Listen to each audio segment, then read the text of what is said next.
কারণ মা বাবা দুনিয়া থেকে যদি চলে যান আর তার মনে হয় যে মা বাবার হক তিনি যথাযথভাবে আদায় করতে পারেন না, ত্রুটি করেছেন, তার করণীয় কি?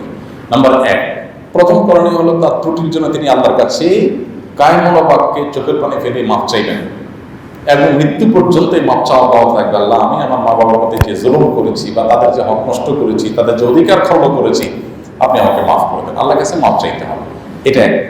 দ্বিতীয় করণীয় হলো, নবী করিম সাল্লাল্লাহু আলাইহি ওয়াসাল্লামের একটা হাদিস রয়েছে হুবহু এই প্রসঙ্গে।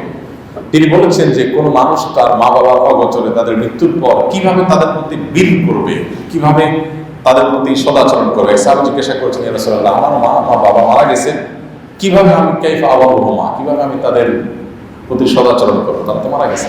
তো এটার উপায় সম্পর্কে নবী সাল্লাল্লাহু আলাইহি ওয়াসাল্লাম বলেছেন যে মা বাবা জীবদ্দশায় যাদের সাথে চলাফেরা করতেন, আপনার মা যাদেরকে বান্ধবী হিসাবে গ্রহণ করতেন, বাবার বন্ধু বান্ধব যারা ছিলেন, যাদের সাথে উঠা বসা করতেন, আপনার বাবা তার একটা নাতিকে খুব আদর করতেন, ছেলেকে আদর করতেন, মা তার একটা মেয়েকে আদর করতেন, তার নাতিদেরকে আদর করতেন।